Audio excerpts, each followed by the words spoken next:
no one else who loves me like you used to. Some days I'm not myself, there's no one I can turn to. And I know all the feelings that we shared are in the past. And I know your relationships are never meant to last. It might take some time, but I'll be alright. I'm moving on, I'm moving on. I know times are tough, but I've had enough. I'm moving on, I'm moving on.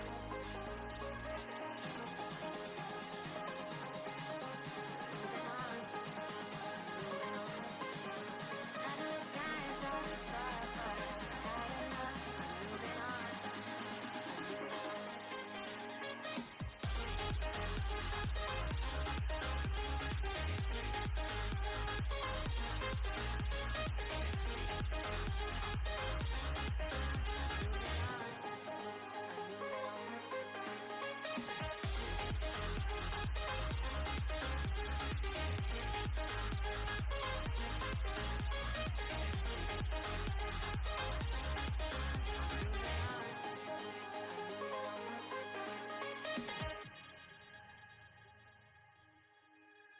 Some days there's no one else who loves me like you used to. Some days I'm not myself, there's no one I can turn to. And I know all the feelings that we shared are in the past. And I know your relationships are never meant to last. It might take some time, but I'll be alright. I'm moving on, I'm moving on. I know times are tough, but I've had enough. I'm moving on, I'm moving on.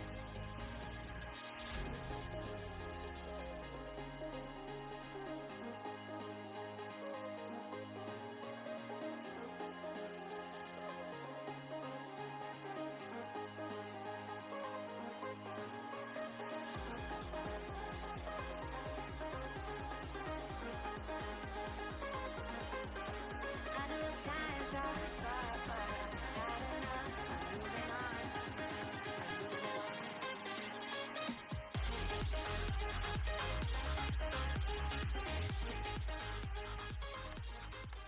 All right, everybody, welcome back. We've got Titan Immortal League Week 4, and you're not Satyr, so welcome back.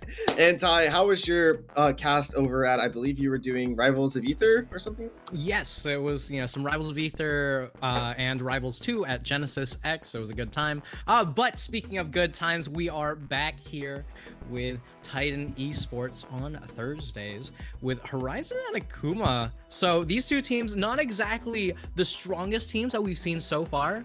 I believe that is 1-2 and 0-2 record between these two teams. So right now we really just have to figure out how are these teams adjusting to the new patch, to the new play styles, right? Smolder taken off the table already, so we're not going to be seeing any of those Smolder shenanigans. We might still see the ADTF come out, which has been a lot more popular lately, but a large part has to do with what our players spamming, what is it that we know that we can play and play against. So, just gonna keep things very player focused rather than banning out the OPs here. And the Varus pick to start things off. You were speaking of OPs. Well, one of those OPs just got picked. We're going to see if it does get paired up with the Ashe in the bot side, something that's absolutely not something you want to be playing against in the bot lane, but they may have recognized this Akuma and are going to opt for this Senna comp. Now, this could be paired with a Neela, this could be paired with a Nautilus, this could be paired with a Tom Kench. Either way, Senna is an absolute beef of an ADC in the bot side right now. Kitso stacks up with the lethality build, and she is absolutely a force to be reckoned with. Rel just going to be solidified in that bot lane, standard engage tank support, but can be flexed to the jungle still. I don't think it's that good because she did just get nerfed to where her Q no longer breaks jungle monster shields or something like that. So Yeah, which honestly would have been a huge thing for those Void Grubs, but we do see the buy there. It is just going to be a very standard bot to bot, jungle to jungle. No surprises here. That's a I Rek'Sai. doubt we're gonna see something crazy. That's a surprise. Right? I mean, could be a Rek'Sai top, right? But like it's likely just going to be your standard 2v2s, jungle 1v1s, start taking away a few more of those champions. The Zac has been so much stronger in that top lane as time has gone on. So we're gonna have to see just how powerful of the picks that we're gonna see it taken away here. Nico, very recently re-enabled, so going to be disabled once again, taken off the table. Ban that away. Right, if you don't have all of your ducks in a row, Nico will absolutely demolish your teammates for not counting those minions. Yeah, one could say have all your minions in a row instead. Mm-hmm. But we'll see. Rounding up, we're going to have top and mid picks here. Obviously, mid pro going to be going over to Akuma, where we have things like Orianna still being an absolute menace. LeBlanc has been having a very good pick rate recently. She has been absolutely tearing it up on the Rift. Kazante is going to be picked in the top side. I mean, no reason to not pick this champion, but that tells me that I believe Horizon is going to be catering a bit towards something like, the Jax, maybe even the Aatrox or the Renekton. Oh, they're actually going to be picking Volibear into the Kazante. Very interesting, but I think it's going to be an okay matchup. I think that once you hit level 3 with the Volibear, you can eventually start pushing waves back into the Kazante. Just got to be wary, though. As far as the Volibear is concerned, if we do end up having that, as a Volibear top, I doubt that we're going to have something crazy like a Vi top or something like that. You're going to have a lot of early prio.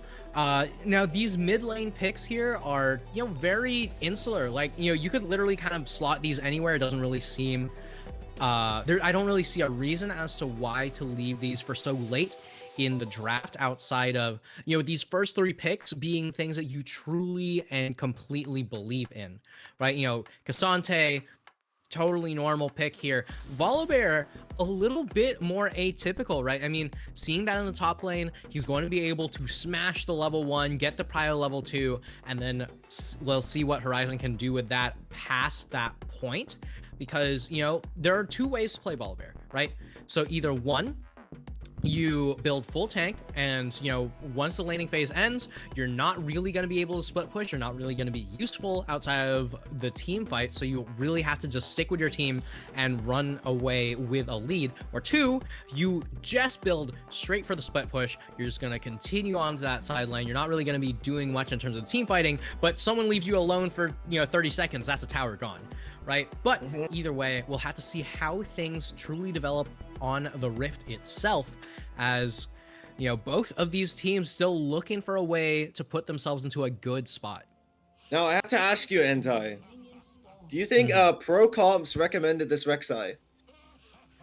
Maybe. I mean, Rek'Sai definitely been on the up and up, and a program as well versed as pro comps would be able to tell you, hey, Stalin has a few extra games on that Rek'Sai and has a few extra people walking into their jungle here trying to deny any sort of sneaky starts, just get that vision going. But with that early sweeper, should be able to fully deny that information here, especially giving over that ward over to Griffin is so nice. I don't believe that it quite means that you get level 2 off of the first wave anymore because of the way how experience has changed, but it's still a nice start for your mid laner. I have to agree. And this mid lane matchup is going to be pretty crucial, as both of these mid laners are very able to have great roam timers. Talia, when she hits level 3, is going to start being able to hard hit waves, especially when she gets that Lost Chapters online. I assume Griffin is going to be going the standard Azir build, first iteming Baron's Nasher, looking for roam timers off of the attack speed, scaling with the Shadow Step clones. And I feel like it's just going to really come down to who can roam a little bit more effectively, as we have Fuff Zone. Save the self-promo for the self-promo channel in Discord, please. Mods, get that guy out of here. But anyway, both these junglers are going to be starting into their top sides, pathing down towards bot sides respectively, because they are both kill angles. Yeah, I mean, if you look into this bot lane, you've got so much setup between these two, whether it be from the Nautilus or from the Rel. Like, there's just absolute power on that all in, assuming that they have just a little bit more damage. And that's what these junglers really bring to the table, right? You know, the Vi going to be able to output tons of damage. The Rek'Sai, especially with the Conqueror as well, should be able to help burst someone down here. Meanwhile, on top lane, you know, you've got so much wave control from the Volibear. That's what we expect to see early on, right? You know, with that passive, with that shield, right? You know, you start the E, you get Q level 2, and your opponent really cannot contest that. Speaking of contesting, the nice knockup's gonna force the flash out of Philly B, but Stallion lands a nice knockup. It's gonna be eating turret shots in the meantime, coming out of that void tunnel. And Brash even roamed up. They want to kill this mid laner. Philly B, you might have overstepped a little bit here. The flash hook is going to end up landing. First blood goes over to the Rek'Sai somehow, and he was on the opposite side of the map. Yeah, I mean, Praise Seeker gonna land, and you're going to be able to pick that one up for the jungler. I mean, honestly, flash for flash, Griffin going to be able to hold onto their flash. So, you know, why not just give that one over to Stallion here? Bondi, I don't believe, is going to be punished too particularly hard here. Although, with a farming Senna, it's going to be very interesting to see how things do develop, because that does allow Brash to roam a little bit more than you would see from most supports in a Senna lane. Right? Usually we see the fasting Senna, so the supports are the ones who have to stay in the lane, get all that gold, so that way Senna can also keep getting the souls, right? But because we've got the farming Senna, it's going to change up this dynamic quite a bit. Does allow Bondi to be a little bit more self-sufficient, but also means that we're not going to be having these, you know, extra 500 range autos until very, very late. Yeah, and I have to think that, honestly, that just gives Xanazurge an angle to be able to match the roam timers, because, honestly, Olveric is going to have an easy time in the 1v1 against the Senna early on, especially if he's able to get to first item first, as he has a little bit of a CS lead. And the Varus damage off of stacking the Blight autos is going to just absolutely beam her down, so she's going to have to be wary of that, leaving her alone to her own accords in the bot side. But we are approaching the 5-minute mark, so both Dragon and Void Groves will be up. It will be a Mountain Dragon to start off the game. And looking at this comp, I feel like AKM is in a little bit of a spot where they need to kind of deny Void Grubs from Horizon's comp. Horizon's comp, really, Buff Zone is the one that benefits from it the most. Alveric, I mean, obviously as an 80k, you're going to benefit from it no matter what, but as a split pushing threat, Buff Zone is going to be the one there that you have to kind of try and deny these Void Grubs from being attained. Yeah, I mean, especially when you look at, you know, the Demolish, you look at the passive, the Cull even stacked up, right? You know, the only real thing that Buff Zone has to play around right now are those Void Grubs. Going to be able to get that back off, get a little bit of survivability, which, as far as Volibear is concerned, is damage here, right? But meanwhile, I don't really know just how much these backs are going to work out, because it's the second back in a row, so you're not going to be able to hit 6 before your opponent does. The Cassante is going to be able to have that kill pressure, so as you push this out, we might be seeing something crazy going on in this bot side as everyone's rotating down. Yep, has to use the Vault Breaker to get away. That might be an angle for you to go ahead and start the Dragon. You do have bot side prowess, so Bonnie and Brash can move up toward the Dragon. It's looking like that's what Brash wants to do. You do have a little bit of mid-side wave prio in the meantime too, so Griffin's going to be just roaming back to shove that one out, but it will be matched here. The Vault Breaker is going to get channeled up the flash board. Is Xanax going to come down? It's a nice knockup. They're going to be able to find Brash here, potentially. Novaric's able to pick up that one off this pointing arrow. Can they find Stallion, though? The jungler is the one that needs to fall. The Emperor's Divide comes down, and Novaric, you flash potentially the wrong way. Philly B coming in with the Weaver's Wool, not really able to help out too much, and that's 3 picks. No, only 2 picks. Chu was able to get away for the side of AKM, and one of those went towards this scaling Senna. Yeah, I mean, those were some incredible heals from Bondi's trying to make sure that their team just stays alive, and the Senna value is already coming in clutch. It might not be that support Senna, but, you know, this Senna hits so hard, just going to continue to keep everyone healed up and hitting here. Meanwhile, Uvarik back in this bot lane, has that kill picked up, has that kill spent, more importantly. So should be able to push the Senna away, shouldn't be anything too crazy here. Meanwhile, Bonnie just going to look to shove in and back, get that gold spent. I'm pretty sure that should be at least, around 2,000 gold in pocket here. With considering all the souls and all of those kills and assists, but we'll have to see just how much they actually do get to spend, as once again just staying in this bot lane, just kind of greeting out, looking for a very big buy here. But I mean, nothing too crazy, nothing ventured, nothing gained. Yeah, she's most likely trying to just swing the CS lead back into her favor. Shrew's going to be able to pick up a lot of camps from the rec side. Should be able to have spotted this out on the ward though, and can cross map jungle. Shrew, if they're smart, they'll move down into the red side almost immediately here. Right now Stallion may be looking for some type of punish, but there's 3 members here, and they're looking to start up those first iterations of the Void Grubs. They have topside prio. The only thing they are missing is a little bit of midside prio. Griffin's going to be able to shove that wave back in, but they're going to pick up at least 3 Void Grubs. And we're not going to be too far off of the second rack of Void Grubs spawning soon, as we got about 5 minutes till that Rift Herald comes online. So, and there we can see the cross jungle does come into effect. Stallion's going to be able to pick up those chickens. And I'm curious, because Griffin was able to pick up a kill in that fight, but only has a recurve bow and a tome, so like, or a fiendish codex. So like, while Philly B was able to pick up the lost chapter, so is he still sitting on gold? I mean, those should be, a decent bit of gold in advantage for the Azir there, as far as the items are concerned, right? I mean, that's what, 900, 700, so like, 1,600 gold spent by Griffin there. Meanwhile, it's just about 1,100, 1,500 gold on the side of Philly B. So, nothing too crazy between these two right now. Just back and forth, right? The boots are really the big change. Yeah, the boots, yeah. Right, that extra 300 gold allows you to get back to lane faster, allows you to position yourself so as to not lose all of that, extra experience, extra gold. Meanwhile, Talia can get away with it for a decent bit due to that wall ride passive. And speaking of which, looking to wall ride towards that bot lane once again, but going to be spotted out by Akuma.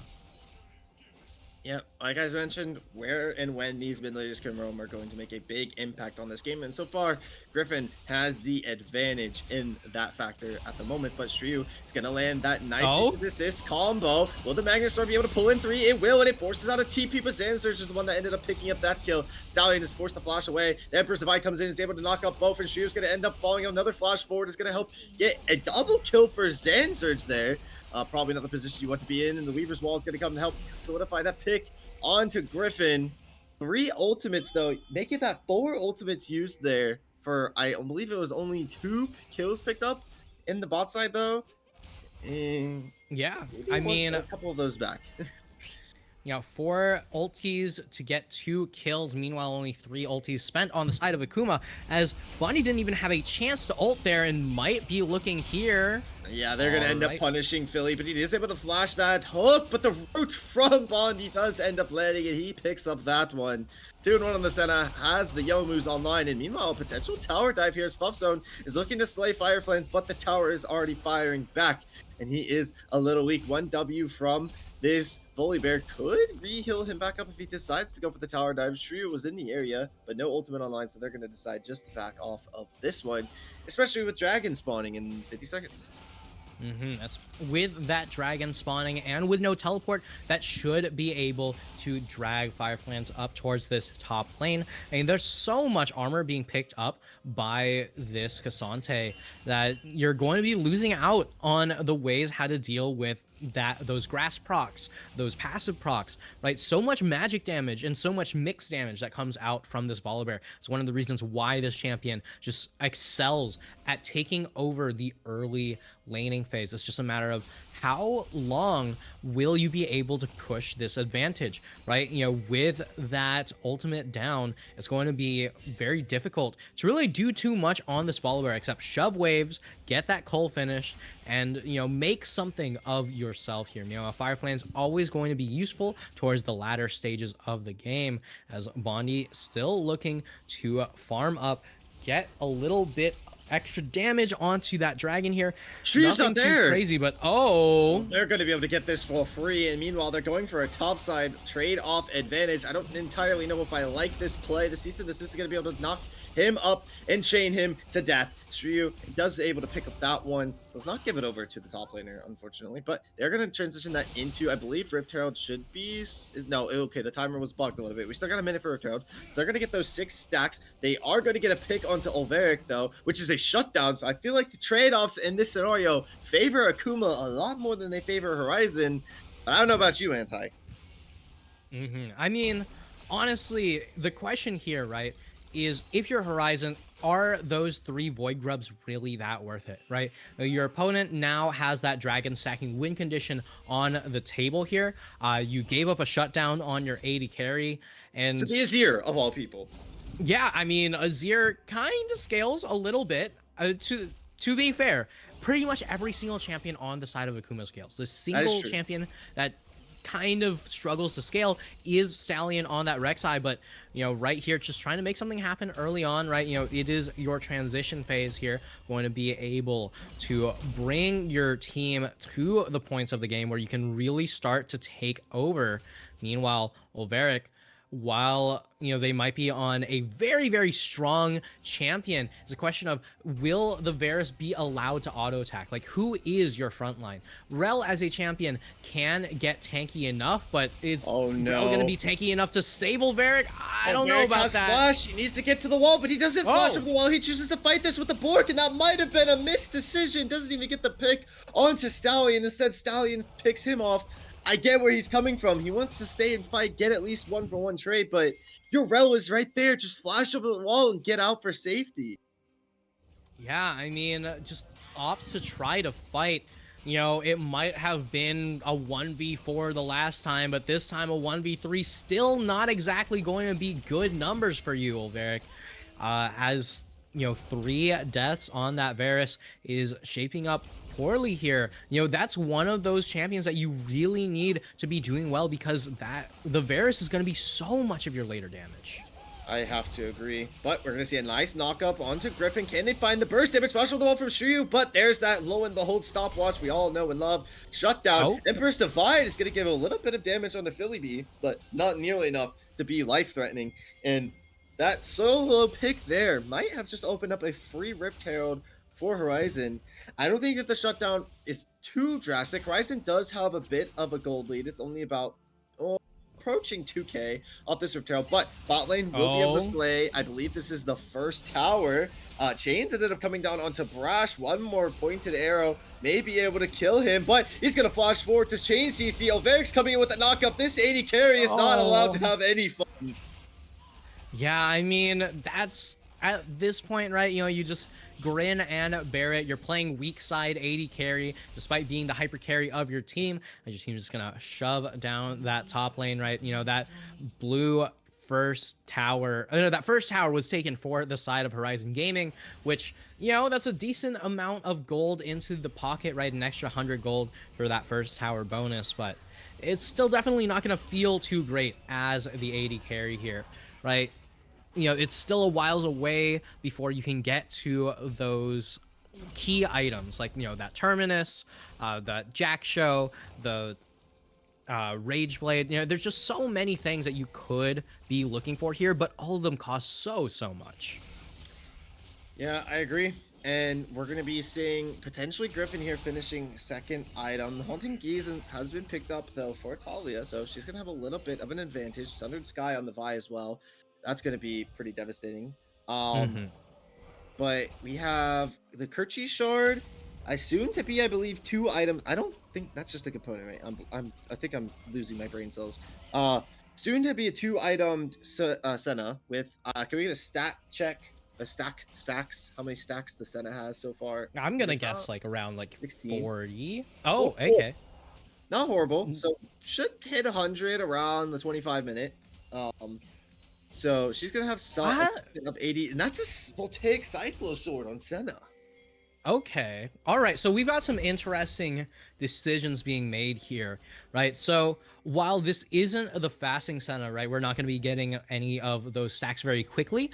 What Bonnie has opted for is a very early game centric build, right? You know, well, the voltaic cyclo sword, we're probably going to be getting, you know, the rapid fire cannon later, and we're getting a fight now, though. That's a very good engage. They're looking for more. The tower ended up not getting disabled, though. Bonnie, with that range, is able to just kite the living heck out of buff zone, and they get a shutdown there. Looking for more. He's going to get knocked away, Fire Flames, but has that Empower Auto. Wanted to land some sort of knockup, and Bonnie is just going to heal all of his teammates back up to full HP as they go ahead and start this Cloud Dragon for Soul Point.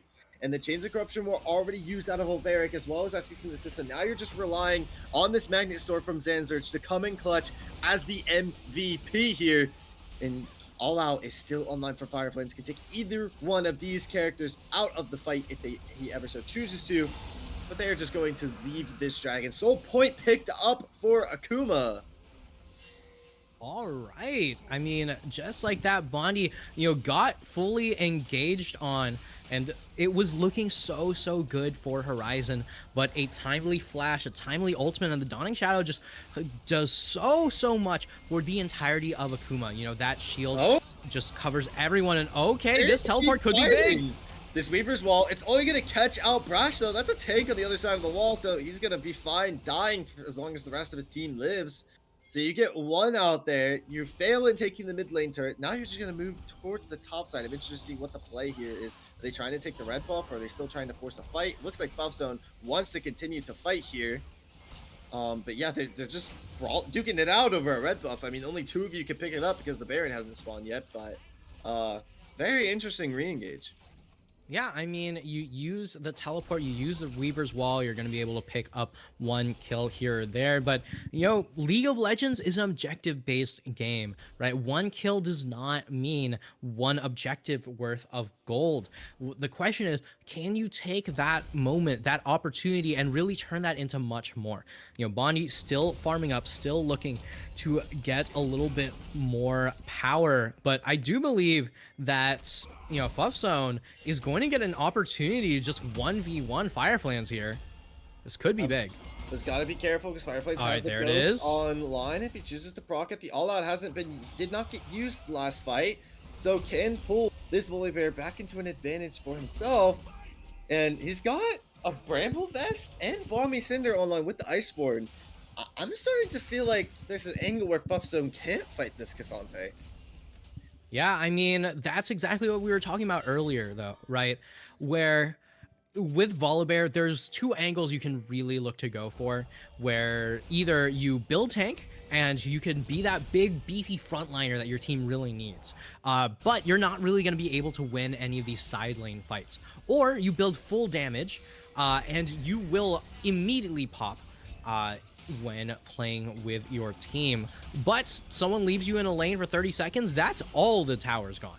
Right, well, so we see right a tower here, potentially falling here. They're gonna Olveric gonna hop into that Rift Tower and drive it into the tower. Not nearly enough damage to burn it down just yet. And Brash was looking for a bit of a hook angle, but instead just had to opt for the chain CC onto that Herald. No dragon up for about 2 minutes. Maybe they're looking to help Billy be in the spot side. But I think that they really want to go for this tower. As you see, they're pushing for it. Only going to end up rooting up Zanzurge. And actually no engage there from Horizon. They just going to kill the tower and end up leaving. yeah, and it's honestly pretty interesting that Akuma didn't really look to punish any of that, right? You know, that's 2 towers just going down there. And if you look at the map, there really isn't so much vision for Horizon on the bottom side of the map. You know, they're playing as if they have a lot of it, and Akuma not going to call their bluff, instead just going to get engaged on. Shiryu looks for an engage onto Bondi, wants to slay that 80 carry, but look at the range they are autoing from. The kiting is absolutely astronomical, and Philly B is going to end up getting turned on instead, shut down in favor of Griffin. That's the Azir picking up even more gold after finishing that Zhonya's. And now they're looking to trade off a mid lane turret in return, and they don't really feel like there's a way that this Horizon team can stop. Stallion has a perfect flank angle, gonna be able to root up Sandra to the the Emperor's Divide pulls them all back. Magnet Storm, a little interesting to proc that one there, a little bit too late, and Shrew will end up falling here once again. And now you gotta start asking yourself, wait, have they caught him out? It's not looking like they will catch him out. They are able to escape, but now you got to start asking yourself, turn on to the Baron or recall, and it's looking like they're going to be opting for the recall. Yeah, I mean, Dragon's still going to be up in 46 seconds. Fluffzone, on the other hand, you know, looking to continue this side lane pressure. I mean, we were talking about how Volibear with this build should not really be able to win these side lane fights, but it hasn't quite gone to the point where Fireflans can really take on this Volley. You know, there's so much mixed damage that until you pick up at least a little bit of that magic resist, are you going to win?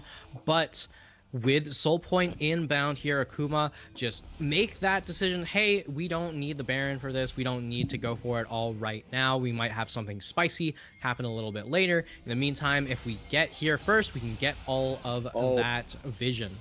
Look at that chunk damage on the Zanzurge. It's going to be really slow to try and heal that back up. Neither one of these top laners have TP online, so they both have to run straight to it. And we're just going to get your standard typical Akuma. We don't care about the dragon. We're just going to go take the Baron. It's going to win us the game. A gold lead is what's going to put us ahead, and they're going to go ahead and take it. But so far, Horizon, they bursted that dragon down ASAP, but now they're turning on to this Volibear. That HP bar is getting absolutely decimated, and now you have to decide, Horizon. Okay, they've won the Baron flip here. They went for it first. We got the dragon. We just, okay, yeah, I like this. Let's run it down mid lane, see what we can get, because we are not winning out this 4v5. They should be able to trade out at least a tower here by the time this Baron falls. I would be sending at least a couple people to respond to the mid lane push, but they're going to go ahead and back off. So it's a moderately okay, worthwhile trade between both teams here. Yeah, it's an okay trade so far. There's still so much standing gold for the side of Akuma here, right? You know, there's still that outer tower in the top lane. There's still so many mid towers. That is 5-2 in terms of towers between these two teams, but Akuma still retains a slight gold lead. So only time will tell just how much bigger of a gold lead it'll turn into the later that this game goes. But you can see Bondi just slowly getting more and more terrifying to deal with. This Senna just picking up those stacks, picking up that crit, picking up this damage, and looking to pick up this buy. Shryu's HP is absolutely gone, but he's able to land a cease and desist on the Bondi. Has to flash away as the ultimate's gonna come down. And actually, this is turning back in favor of Horizon. That's a lot of Baron buffs that just got decimated. Just 80 carry and support. Two people who arguably needed a lot because they're going to be roaming around with you 24/7. Absolutely gone there off that fight engage. Yeah, I mean, beautiful engage, beautiful follow-up, and beautiful team fight as Ulvarik's ulti honestly got so much damage, so much value off in that team fight. We've been seeing a lot of engages by Shoryu, but honestly, one Vi engage isn't exactly what makes or breaks it. What makes or breaks it is whether or not your team's in the position and in the mindset to look for those follow-ups. And Ulvarik with that ulti is just seemingly in the right place at the right time for such a long time. Yeah, I agree. It's hard for Akuma to find an angle on them. Griffin has had great engages with the Emperor's Divide. I feel like Brash is landing decent hooks left, right, and center. But I think what it really comes down to is Fireflies trying to find that angle to get into the squishier backline. Take Philly B out of the fight. Take Ulvarik out of the fight if you can. And just go win that 1v1 and return to your team, because I feel like Akuma has the advantage in the 4v5. Stallion forced to use the tunnel to go back over the wall. Maybe they're looking for a turn here. The root's going to end up going wide on to Shreyu. But there's no dragon spawning until 2 minutes. So realistically, neither team has an angle to fight here. But looking at the items we have on board, I'm starting to get kind of cautious because Fireflies has yet to pick up that second item. And Fluff is on their third, almost about to build their fourth item here soon. Yeah, I mean, but, you know, that is the beauty of tank fights in this top lane, right? in the end, there's only so much you can do, right? You have, you know, your health, your armor, your magic resist, but you definitely don't have much of the damage per se, right? You know, once you've hit level 13, then you pretty much max out on your damage abilities for many of these champions, right? So unless you're going to be building more on top of that, it's not really going to be amounting to too much more. I wouldn't be surprised to see Fluffzone opting for a Frozen Heart or something along those lines in order to add more mana onto that, you know, Fimbulwinter. Oh. But oh, Both these teams are spotting each other out, and it's Stallion going to be engaged upon first. That's going to force a TP out here. It's a double knockup from this Rek'Sai. The Weaver's Wall is going to cut the team in half, though. The Stallion is forced to flash over the wall, and Fireflans finally picks up that kill. They are putting in absolute work this fight. They cannot kill this top laner, and Bondi is able to trade 1-for-1 with Ulveric, but the jungler has fallen of NA Stallion, and Shreyu is still alive, putting in absolute work on the Vi. And with Dragon spawning in 30 seconds, Stallion is not going to be able to make it back in time, so you have to make the call to back out of this fight if you're AKM. But they might be able to get away with a pick onto Bondi before they end up doing so. Oh, it seems like AKM still kind of wants to fight this. They do believe a little bit in Bondi's AD carry range, and maybe a little bit of Fireflans' tank and shielding, but Buffstone's full HP compared to Fireflans, so I take the fight in Horizon's favor every day of the week. yeah, I mean, honestly, with the fully finished 3 items from Bondi, yes, they might be a little bit on the cheaper side than a few of the other items in the game, but you know, you've got the slows, you've got the armor penetration that's necessary here, and this Senna is going to be looking to do so much damage. I'm guessing that's like, you know, 40-60% almost in terms of the crit from the passive alone. So, you know, Bondi is where I think every single eye is lying, right? You know, if you can take out the Senna, then you can take out the entirety of Akuma. But if you cannot keep the Senna alive, then, you know, you just cannot win these fights. I'm looking right at here, Brash, this and is I'm the looking big at fight. Xanazurge. One of these twos is going to go for the engage first, and who's going to be able to pull it off? A nice root's going to land on the buff zone. A good knockup. Firefly's forced to go unstoppable, but the Drake has already been picked up by Horizon, and that's a huge ultimate, but the Emperor's Drive pushes the Volibear back, but the fight is turning in favor of Horizon as all the members of Akuma are falling. Left, right, and center. Griffin and Stallion, the last 2 standing, but that stopwatch can't save you forever. Ulveric lands the shutdown there, and now you start to feel like this game's turning back in Horizon's favor. They can opt to push for the Baron spawning in 20 seconds here.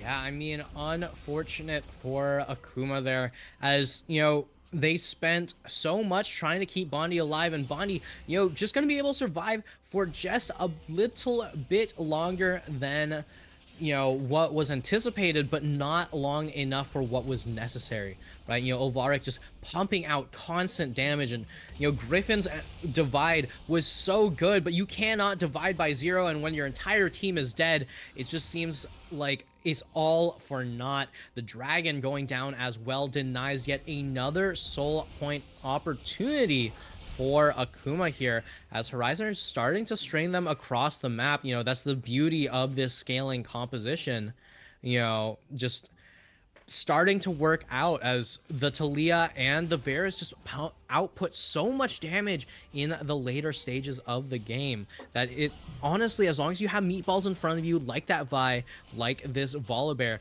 you should be more than fine. Now, no, maybe they're looking for an engage on the Xanazurge. Well, but maybe not.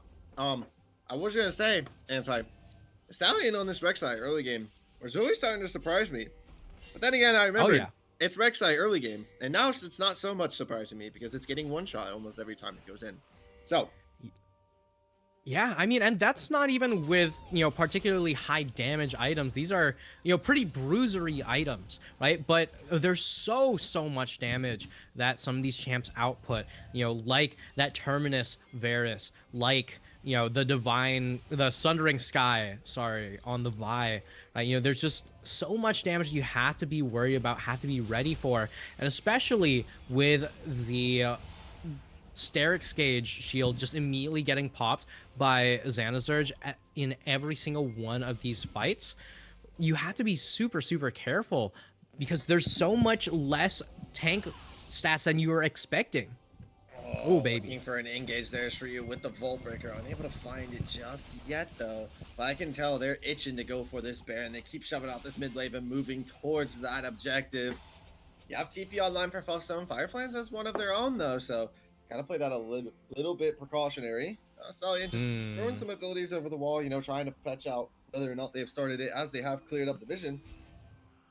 And honestly, Horizon, I mean, I'm a different type of player. I'd limit test and start this, but who knows what they decide to go for. Maybe they want to look for some sort of pick here.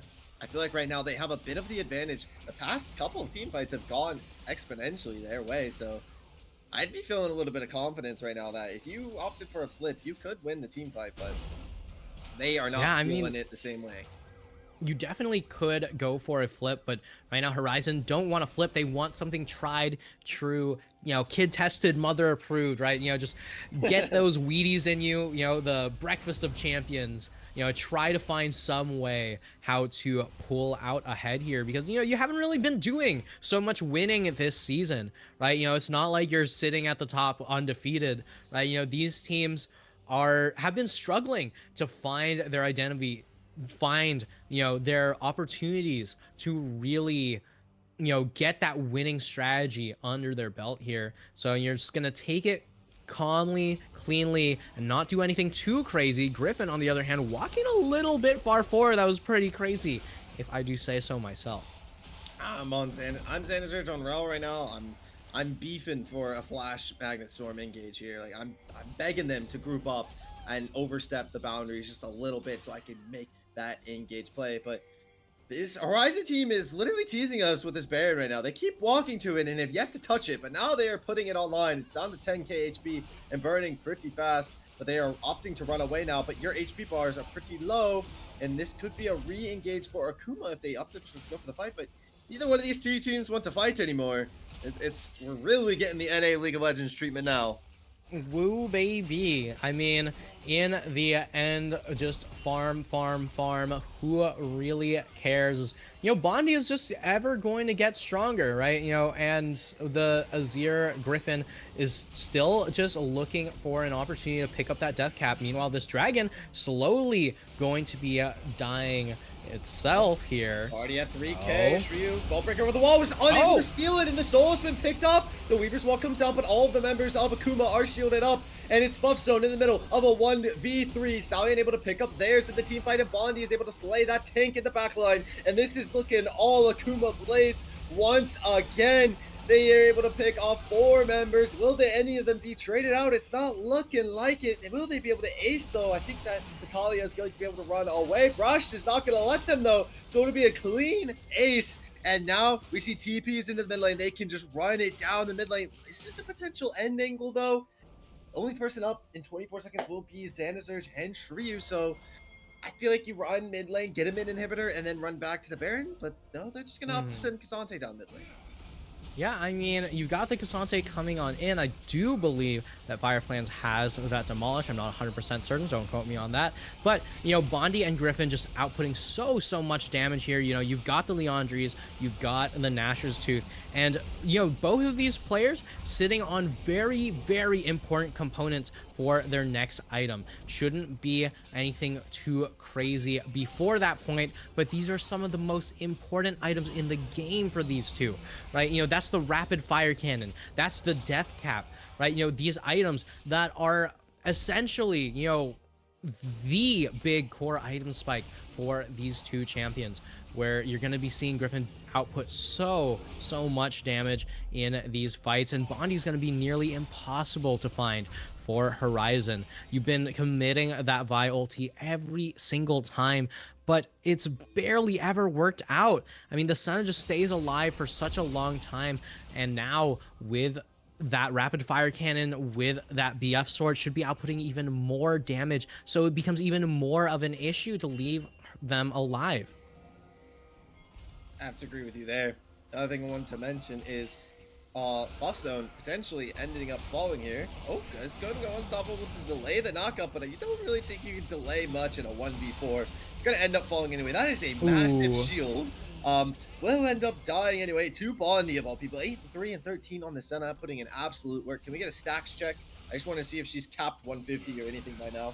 Oh, Hey. oh, right on the Oh, number. baby. Right on the number, 151 on the stack. So like you said, she is going to be untouchable. Now they're on the other side, the Jack Show and GA online for Alveric. Figured that this ADC would also be untouchable, but it's not seeming likely as the Dreadfly is just going to snipe him down. Bondi, your ultimate should not do that much damage. And they're looking to chunk down potentially Sandsearch Stallion. You've got some balls of steel going in under the tower like that. Gonna get Magnet stormed up and CC'd. It's going to be a potential double root here. Unstoppable Force out of Shiryu going in with that cease and desist, but now it's just a 3v1 onto Philly B. Bondi and Griffin are gonna absolutely destroy these towers and Philly B's health bar. And what looked like a game turning in favor of Horizon, Akuma has claimed it for their own, taking the series 1-0 so far. Yeah, I mean, you had a little bit of that early game prowess from the top side of Horizon there, but in the end, Akuma is going to be able to take it with their mid bot damage. That Senna did so much damage. I mean, as you said in that later part of the game, right? Yo, Bondi, your ult's not supposed to do that much damage, right? It's supposed to be something to help the team stay alive, not wipe the enemy team off of the face of the map. But either way, for game number 1, we've started off tonight with a bit of a banger. And if this goes the same way in the next few games, we might be seeing ourselves a series. But, you know, don't go anywhere because we've got quite the games on our hands. Yep.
was wrong to say. I wouldn't change a thing, 'cause in the story of our lives, the best of times through colored glass.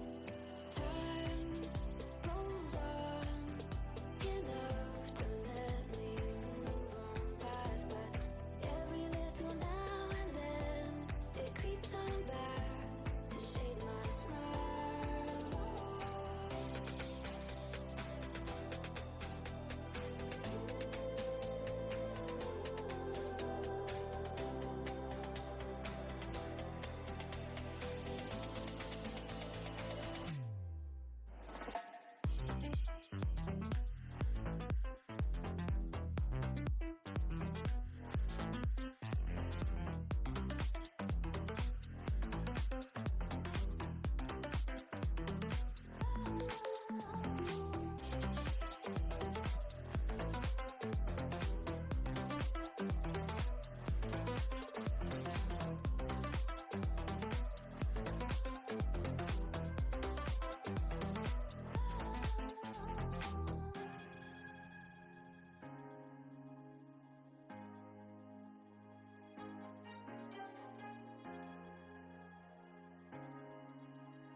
Some days there's no one else who loves me like you used to. Some days I'm not myself, there's no one I can turn to. And I know all the feelings that we shared are in the past. And I know your relationships are never meant to last. It might take some time, but I'll be alright. I'm moving on, moving on. I know times are tough, but I've had enough. I'm moving on, I'm moving on. Moving on,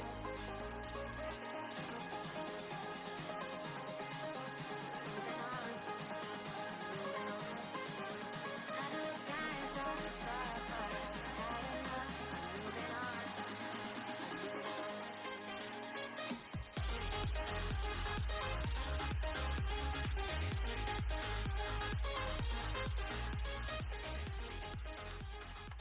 Alright, what is up, gamers? We are here with Vsauce, Michael here, and today we've got Akuma Blades versus Horizon map number 2. What do we got, Anti?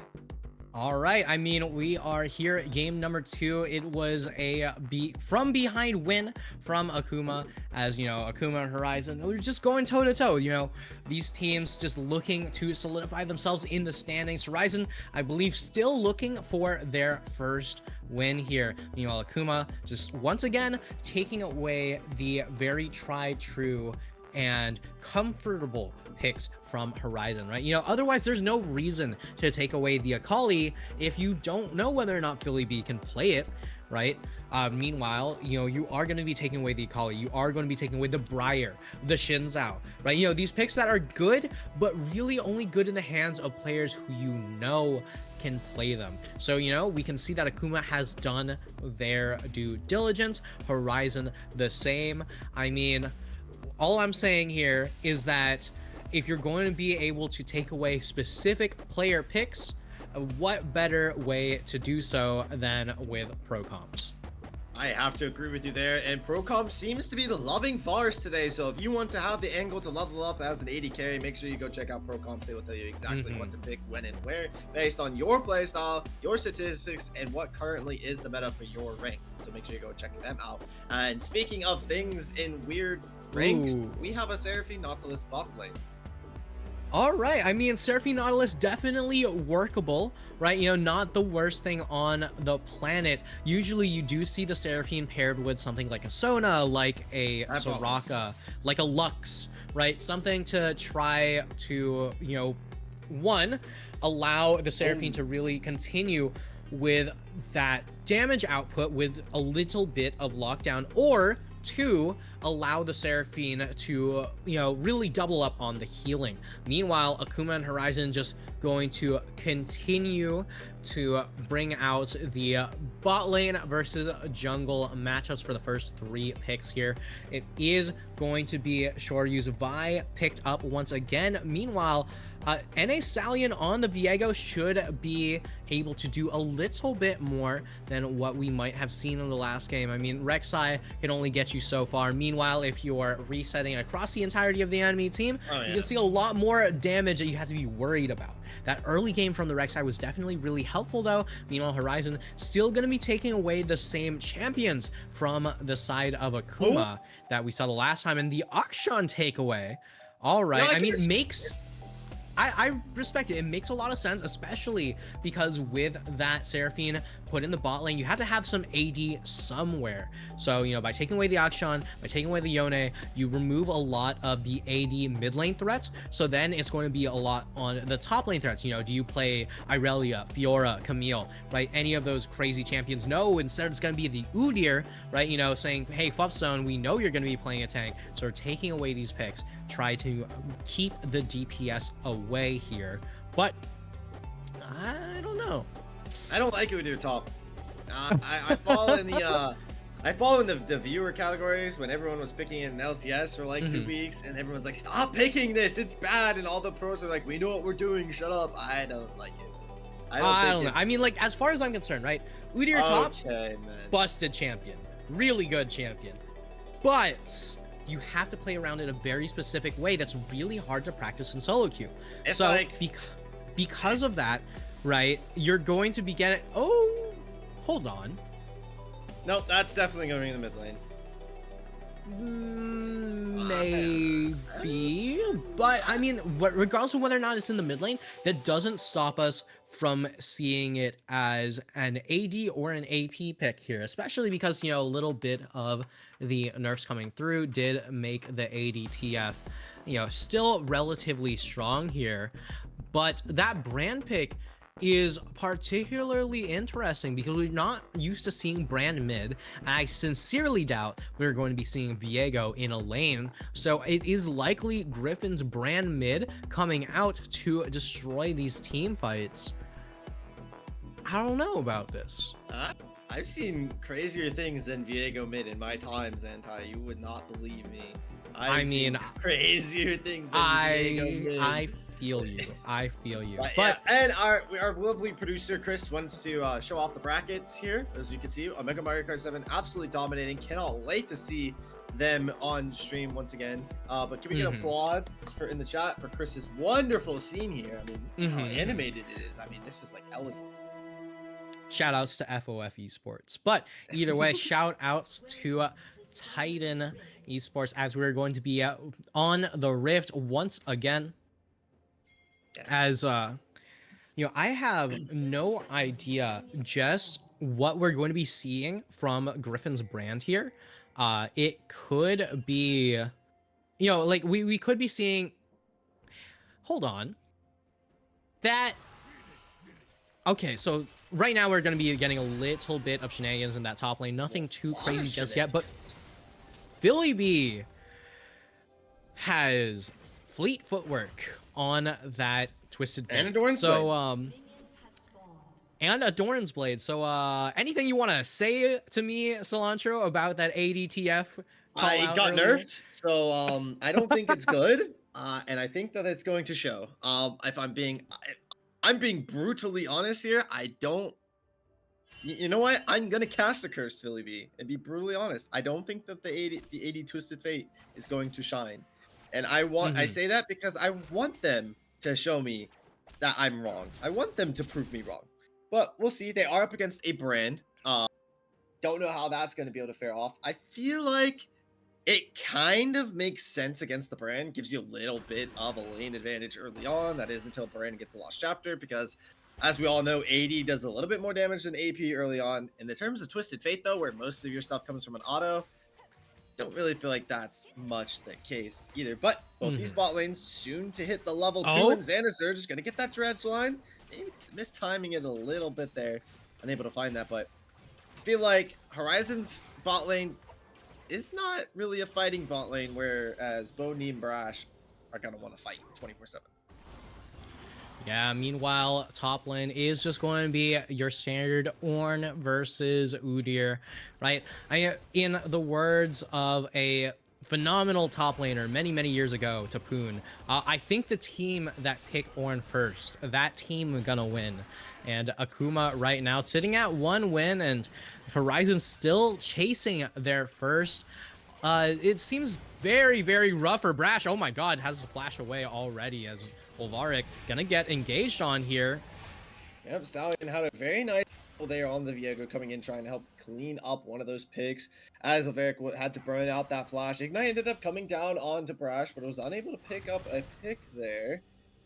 But in the meantime, we see the first back has been given in the bot side. Xander's landing a Dread line, maybe trying to get the kill here, but the pointing arrow is going to solidify first blood, and maybe even going for more. The Eris, yeah, no, not able to pick up 2. The Seraphine, though, does trade out 2. It's double kill on the APC in the bot side.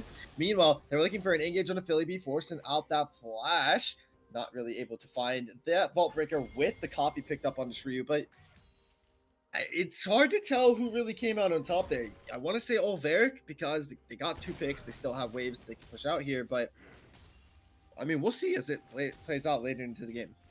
Yeah, I mean, we'll have to see. But one thing that's very huge there, right? Philly B had to flash, and a Twisted Fate sitting in the mid lane without flash, without ghost, right, without any sort of escape into a Viego, is something that is absolutely terrifying to have to play out, right? You are a complete sitting duck for such a long time. Meanwhile, in this bot lane, you know, Bondi, yes, you are sitting there as a Varus without flash, but you at least have your babysitter, Brash, sitting next to you, you know, just holding you, saying it's all going to be okay, right? Nothing too crazy is gonna go on. Meanwhile, Philly B just alone in that mid lane, and Fireflands once again just kind of struggling into FUF zone in top lane here. But you look at that CS differential, and it's looking mighty fine for the Ornn.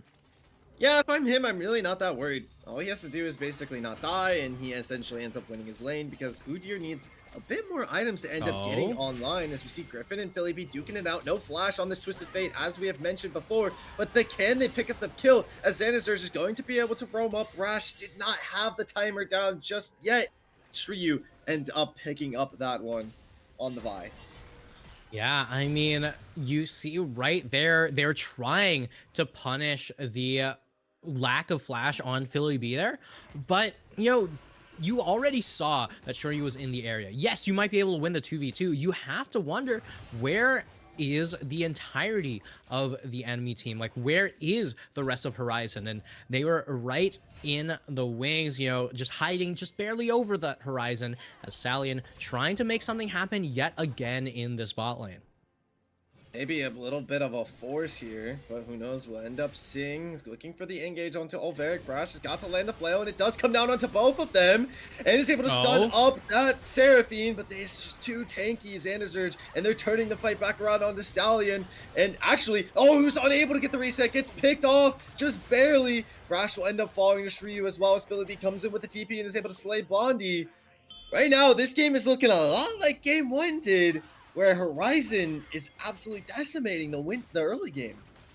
Yeah, I mean, it just feels like Stallion and the rest of Akuma just aren't on the same page, right? You know, Brash and Bondi just going straight for Ulvarik the entire time. Meanwhile, Stallion gets that stun off onto Xanazurge, but doesn't really have too much follow-up, right? You know, you've got 2 different champions that the team is focusing on here, and it might be, you know, trying to do too much with too little, right? But, you know, speaking of which, there are so many little grublings over here to pick up, and so much value that you can pick up on top of that. Meanwhile, Griffin just gonna look to keep the waves as even as possible, as we could see even more shenanigans in the bot lane for the side of Horizon. Oh, Yep, they're Lord. going to end up stun up Philly, but I guess they did not aware that Shrio was on the other side of the wall. Can they trade out though? Bondi is able to get at least 1-for-1 here, and flash forward out of Griffin's going to commit the brand ultimate, the charm. Seraphine's only going to be able to stun up one, and here comes Fireflames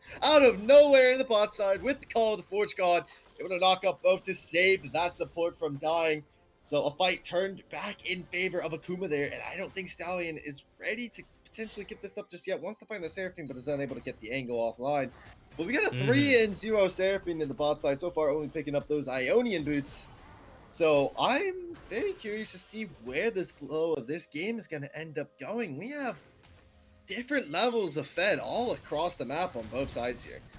Oh, absolutely. And meanwhile, Fireflan's in an awful position after that, right? TP's in, burns the ultimate, burns the flash, and that Call of the Forge God looking more like a ding-dong ditch with how little it managed to do. Like, yes, you get Ulvaric's flash out there, but that's it. Right? We've already seen just how bad it gets when you just focus on the Seraphine, right? You try to make something happen, and Ulvaric just lives for absolutely forever here. Philly B might be taking a decent chunk of damage here, but unless you can turn it into enough to take the Twisted Fate out of the lane, that poke damage doesn't mean nearly as much as it looks. I agree. No Lost Chapter Online actually was opting to build the Rayleigh's first item, so first person in the game with the first item online. I feel like that's definitely some type of angle that this Akuma Blades team needs to look to try and force if possible. They've got no Dragon up for about 2 minutes, so that does give time for the Noon Quiver to come online for Philly B, if that is the item they are choosing to build. I mean, you've got to recurve a Noon Quiver. I feel like that's 100% Kraken Slayer right there. And Lost Chapter has been picked up as well as a tier for Ulvaric, starting to scale those up, just looking to probably build into something like the Luden's Companion. But maybe Griffin getting ganked out here, just unaware that Shrio is in the area, but with Philly B's positioning, I'm assuming they are a little bit aware. But I believe, Stallion is there, so I guess he's not too worried. Yeah, I mean, honestly, the big thing about watching that mid lane, though, is that you have to remember Griffin does not have the flash right now, right? And that is the flash still available for Philly B. So if you do want to make something happen, right, your Twisted Fate, you can always get that flash gold card in there to set things up for your jungler. But Soryu doesn't exactly have too much damage just yet. Yes, if that Sundering Sky was fully completed, then you can really start to make something crazy happen there. But this is ADTF, right? You want the longer extended fights. You don't really want that one single burst opportunity there to just dump your combo. You want as many autos as you can make happen. So, that's one of the reasons why the fleet footwork is so nice. Allows you to dodge out on those skill shots, to dodge out on all of that damage. But Rylai's just slows you down so much, and the brand poke just comes in again and again, just whittling away at that health bar. We're likely going to be seeing a lot more of this mid priority and a lot more of this control from the side of Akuma's Griffin. And this topside battle is starting to heat up a little bit. Level advantage for Fopzone, and has the bomb he's in our line, but so does Fireflan. So one of these two is looking to take first blood, as the CS lead has even and bottomed out. This is a TP into the mid lane from Philly B, as the Dragon is soon to get started, so he wants to get back in lane to shove out this wave to give his team some priority for this fight. But they're going to move in to take these Void Grubs. I believe that they did take one earlier, which is why Akuma was only able to take 2. So this should put them at 4, which isn't really enough for the stack just yet, because you need 5 or 6. So neither one of these teams, I believe, has able to get an advantage off the Void Grubs, which is, I guess, okay. You get a little bit of gold off of it. But this opens up for river control for Horizon to take their second dragon of the game here. Unless somehow Akuma wants to find an angle to fight this. But they might have found an angle onto this Nautilus. And Azur's just chunked down a quarter of his health bar. Is forced to retreat away just a bit, but as long as that Seraphine is alive and has that charm online, I feel like any fight can be forced here. But Akuma, not really looking for it. Yeah, definitely not looking for it. Just trying to keep him at an arm's length. Just stay as far away as possible, right? You can do all that damage from far away with that Varus, with that brand, right? And you don't really have to get up close and personal, especially into a team like Horizon, where you have, you know, that Twisted Fate that's gonna be outputting so much damage in that close range, like that Vi, right? You want to stay as far range as you can until you can get to the point where you are tanky enough to really start to tussle. Speaking of tussling, these top laners are really desperate. I mean, they're getting the top lane epitome here as two beefy tanks in the top side. You know, just an island to each their own accords. Lovestone maybe looking to force something here because he's got Shreyu and Philly B in the area. But gotta be a little bit careful. He's gotta get Fire Flames chunked down a little bit more. Fire Flames is choosing to fight this. I think he can win out in the 1v1. Does not understand that reinforcements are coming in. Flash out of Shreyu is gonna be able to pay that kill over to Philly B. And this should be a topside turret falling for Horizon to pick that one up. Or not. Or, Yeah. Yeah. Yeah, I mean, that should be the entirety of the tower. Firefly's just so focused on the 1v1, just, you know, finally has some kind of stimulation in their lives saying, yes, finally, not a wet noodle fight. But in the mid lane, this is far from a wet noodle fight. We're getting so much damage coming out. The Solar Flare just going straight on in, gonna be able to lock everything up. And what an ultimate from Griffin here. The call of the Forge God. It's only gonna end up landing onto Philly B, and Puffzone is gonna pop that ghost for the re-engage angle, recognizing that his enemies have no ultimates online. Meanwhile, it's a crazy battle in this this jungle. So Varric trades off in the 1v1 versus Brash, and Puffzone finally picking up 2 kills, I believe it is there. Getting some action now, but here comes Stallion. It's got the Viego resets, and Bondi is there. The chains are going to end up landing onto this Udyr. Can the Twisted Fate damage be enough to help them slay this Udyr? And it will be. Now they're turning their sights on to the supports. Has to be able to flash out that dredge line, so we'll be able to live. I believe that was a great save from Stallion, but you're still down in numbers in terms of what you ended up trading off there in that fight.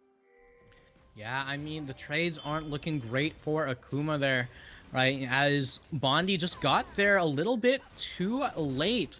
You know, everyone was trying to make something happen. You know, Griffin and Brash just duking it out in that mid lane with Sansa and Shoryu. But, like, unless you have, you know, every single brand passive hit proc, is just not going to do enough damage yet, right? You know, you still don't have your Leandries. You're just sitting on that Rylai's, which makes it so easy to land all those skill shots and very difficult for your opponents to run away from you, but they don't have a reason to run just yet. That damage isn't quite on the line.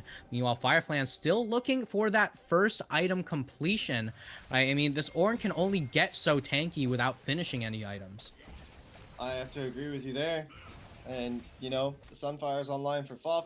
He picked up a double kill in that fight. He's starting to come online on Udyr, and we all know how scary an Udyr can be to have to go up against.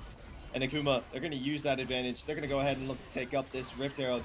They've got that gold advantage, and they're looking to run away with the fishes in it. And nobody on the side of Akuma can stop them. But I'm really starting to think, I mean, this is kind of the way last game went, almost. Minus the gold lead. I think that the gold stayed even a lot more in game number 1 than it is right now. But I'm really starting to think, how is Akuma going to find the angle back into this? And my only answer is, okay, you got to get Bondi to 3 items, and you've got to get Griffin online with this brand in the mid lane. Stallion is putting in absolute work, and of course, Firefly is going to be a tank no matter what. So, do you fight the dragons to go for dragon stacking? If so, you've got to win them. You got to win every fight for that dragon to get the dragon stacking online to find your angle back into the game. If not, you've just got to farm, get those power spikes, and then force those fights. Yeah, I mean, you really have to be playing around those item completion spikes, right? I mean, without Leandries, without the Terminus, they're just going to be losing out on so much damage here. Meanwhile, Brash, right now, trying to look to make something happen. Solar Flare coming through. He up Shreyu. That's the jungler that they need to kill on Horizon, with the dragon spawning in 9 seconds at the reset, with the Bolt Breaker's going to be able to find Philly B going forward. Stallion putting his team on the back, and is able to get another reset. Sanders Urge definitely did not want to end up taking that hook. They did it consensually, but they're going to turn for this dragon. Now should be their second one picked up. Akuma, someone's got to respond to Puff Zone, and yep, that's Fireflies on the recall. But what an amazing fight for them. They found the angle and they absolutely executed it. Yeah, found the angle, found the opportunity. Brash, not really living up to the name. A lot of these engages are very calm, very cool, very collected. Now, the big thing about it is that if you got someone willing to pull that trigger at the right time every time, then you know exactly who you can rally behind. You know exactly who you can focus down on. And Horizon right now just gonna try to focus their efforts at taking down this mid tower, but Bondi and Stallion in the air are gonna make things a little bit tougher until you commit the entirety of the team. Rift Herald as well means that Shelly is going to leave that tower nowhere except the underworld. And that's, Horizon trying to get a gold lead back into their favor after that fight went so dreadfully for them. And now here comes Fireflies. Has a little bit of an off angle. Does find Shiryu. Can't really CC lock them up. But does AKM force some sort of fight here? It's not really looking likely like they want to. They don't want to test their luck with the fight this time around in the 5v5. Maybe looking to take angles where the Udyr is not with the team. Instead, seems like that's where they have the advantage and that's where they want to pull the trigger. I mean, pulling the trigger is definitely the name of the game, right? When everything hangs in the balance like this, where anything could change off of a single fight, right? You have to make sure that everyone's on the same team and everyone's willing to start something. And Fireflies going in on Puff Zone. Fireflies not afraid to take this fight with the jungler in the area. Meanwhile, we missed a fight in the mid lane that's absolutely cracking down. Stallion comes in, is going to be able to steal up that kill and get the reset. Olveric is going to be able to dodge out that call of the Forge Guard. Xander Search will fall. No Baron online for you to steal right away here, but there is a mid lane tower at half HP ripe for the taking. Going over the wall, Stallion maybe looking for the angle to stun up this Seraphine. Still has that 450 gold shutdown. Olveric yet to fall this game. I know Akuma, they're hunting for that kill. Someone is going to end up responding to Puff Zone in this top side, though. Is able to slay up that tier 2 turret. But now you've got to kind of start to question the team fighting from Horizon.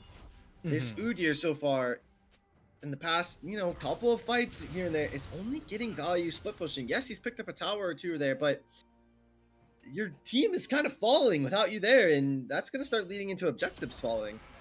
Yeah, and not only is your team falling without you there, right? Even if you are there, your only real AD DPS is still going to be that Twisted Fate, right? You do have the Kraken Slayer fully completed, and yes, that is going to be more Kerchi Shard items being put on the board, but there's so much magic damage from the side of Horizon. I wouldn't be too surprised to see Bondi even pick up a Wit's End for the third item instead of a Terminus, because all you have to worry about for the most part is magic damage. Even ADTF mostly puts out a mixed damage source, so you're still going to be getting a lot of value out of that. Meanwhile, no way can you stop Griffin from wave clearing.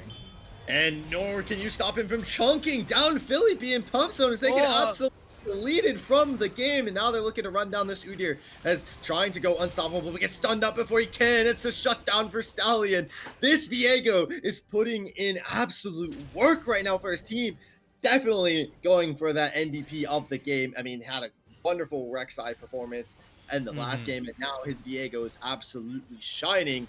Dragon in about a minute will be soul point, and it's an Ocean Soul on top of that. Yeah, that's the one thing that this team's been missing, which is, some sort of sustain, some sort of way to stay in these fights for an extended period of time, despite the fact that they enjoy a lot of these extended fights. And Ocean Soul gives them exactly what they're asking for here. So right now you're going to be seeing everyone backing out, just trying to pick up as much gold and spend as much gold as they can right before the big party, right? Just get blinged out and pick up a little bit more magic resist for the 4 magic damage champions on the enemy team. I don't care that that's ADTF, that still makes damage. Yeah, Ginzo's is a little bit of both, you know, just a tiny bit of both. But speaking of, you know, you mentioned the Wits End on the Varus. I beg to argue he's just gonna pick up Wits End and Jock Show at this point. I mean, there's no reason not to. I mean, it's in his build path currently anyway, so probably will end up picking that up. But the shield is already burned from Xanazurge there. This is the fight starting to favor. Fireflans is in the area, so this is a full-on 5v5, and I'm looking at Fireflans to try and negate the ultimate from Olveric here, because that Seraphine ultimate can absolutely turn a fight at any point. But who's going to pull the trigger? The ultimate, it finds Brash, and they find a nice hook onto, I believe that was, I don't know, they're getting knocked up 4 million times, but it does not matter because Horizon is winning the fight. Fireflans is able to trade out, but Brandy and Brash, they couldn't kill the AD carry, and Stallion gets a reset there. Fireflames lives throughout this entire fight, and that's a double kill there for Blondie. Brash is going forward, trying to get the CC onto Olveric to be able to stun her up to give another kill to this AD carry. But holy moly, I mean, I think we're watching the same replay file, right? Like, this is the same as game 1. This is the exact same as I mean, game like, so much of the time, you know, you spend so many resources trying to kill, you know, Bondi every single time, but you know, regardless of whether or not it's the Senna, whether it's the Varus, it's just so difficult to see what it is that's necessary to bring yourself back into the game. Not really a chance at the steal here. You know, Stallion just gonna wait until it's under that 1200 and then nab that one with the smite. You know, you're not gonna be getting any sort of spellbook shenanigans here. Instead, it is simply, you know, calm, cool, and collected for the Akuma Halberds here. Yep, and still 5-0. They've yet to slay Olveric, although their bounty has gone down a bit, so we love the Riot Games bounty system. And speaking of, someone has picked up a bounty, Brash, on this Leona. They recognize that they kept Brondi alive throughout that entire fight and have decided to reward them with a bounty. So they now have 150 gold on top of their head.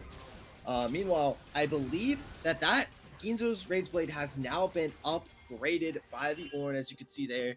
And woo, baby. That's with the BF sword right next to it. I'm starting to be very scared if I am Horizon. But look at this. Buff has a little bit of a off angle here, a little bit of a flank timer, looking to get onto Bondi if possible, and Trio recognizes that and looks to go forward with the cease and desist onto that support. But she does get charmed up. Meanwhile, Bondi, you gotta be careful. There's a flanker on your tail, but it ends up turning on him in the meantime, and it's a double kill for Akuma. They're looking to end their Stallions going forward with the Dredgeline off of the clone, but is unable to find that there. But now the call is, you know, you gotta wave mid lane, you gotta wave top side, and you have Baron buff, so this should be funneling into at least 2 inhibitors picked up here. And now we're starting to see game-ending angles. Buff will be back up in about 20 seconds, and Xander's will be online here shortly. And I mean, we've been talking about it. The engage angles are great for Horizon. Seraphine ultimate, wonderful. Cease and desist, excellent. But they're just not doing what they really should be doing, as Brash is going to eat a turret shot there. But yeah, the engage angles are just not, they're not working.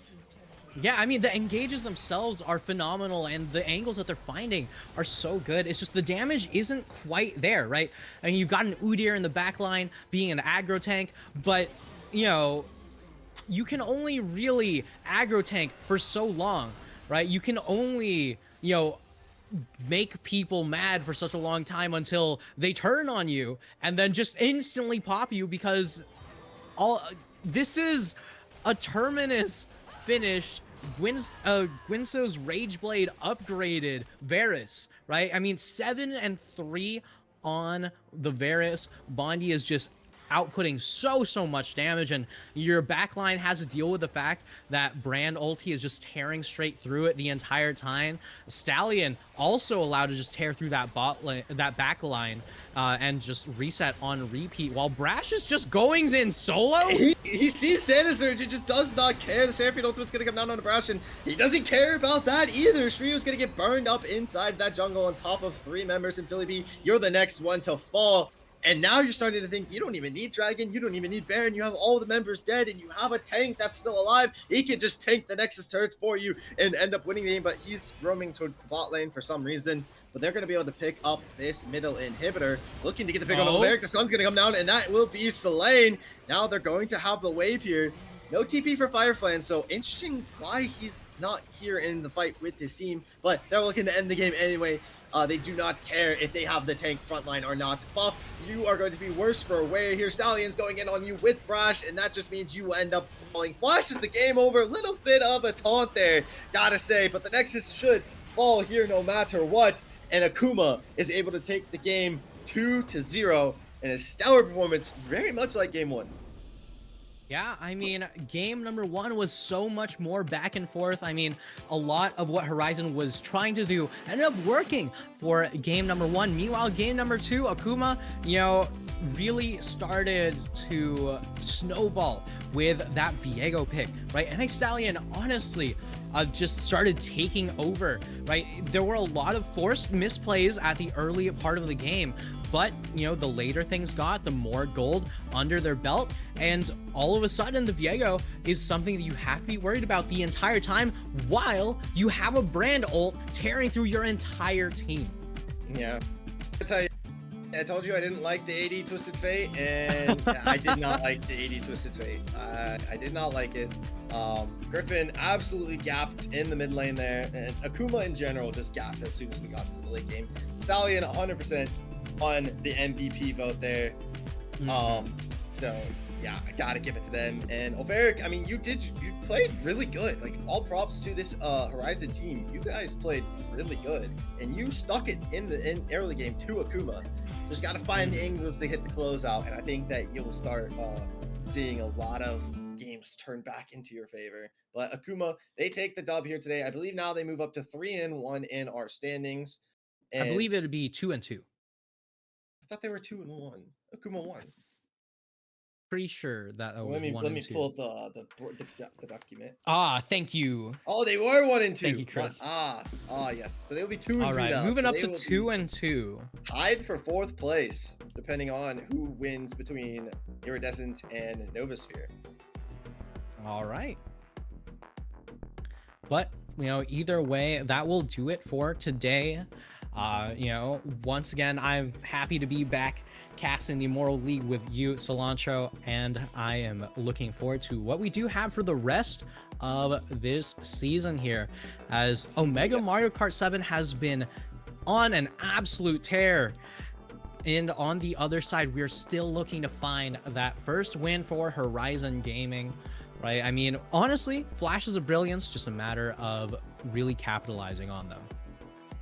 Don't know who we are going to be streaming next week, but I've taken a little bit of a look at the bracket, and Omega Mario Kart 7 will be going up against Iceborne White, and Iceborne is currently sitting at number 3 in the standings, so they are going to definitely want to be knocking off that number 1 team, so shoot themselves up in the standing. But I believe that is potentially going to do it for us today. I'm not hearing word about anything else, so yep, that's going to end up doing it for us today.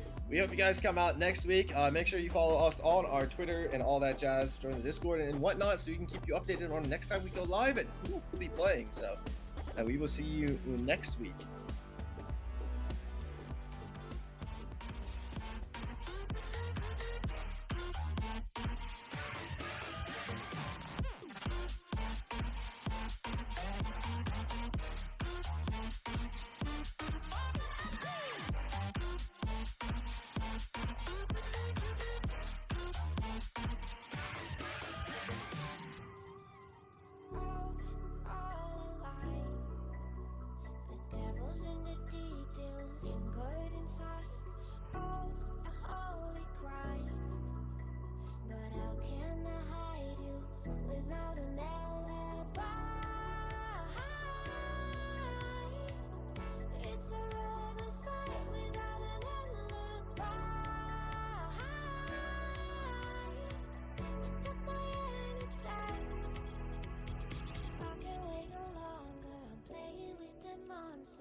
Everything that brought me alive, though we're all like monsters, playing with the monsters. They brought me alive, but got no alibi.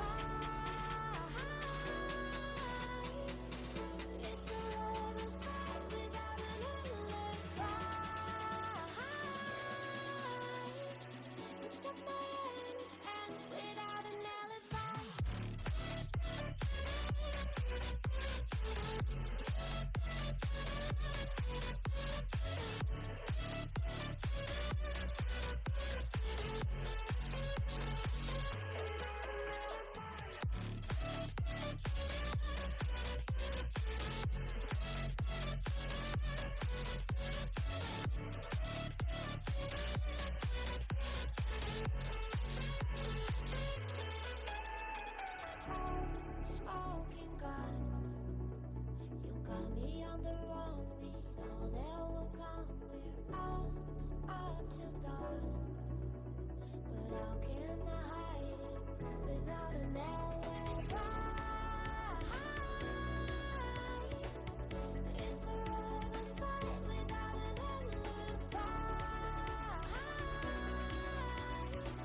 monsters, play with the monsters.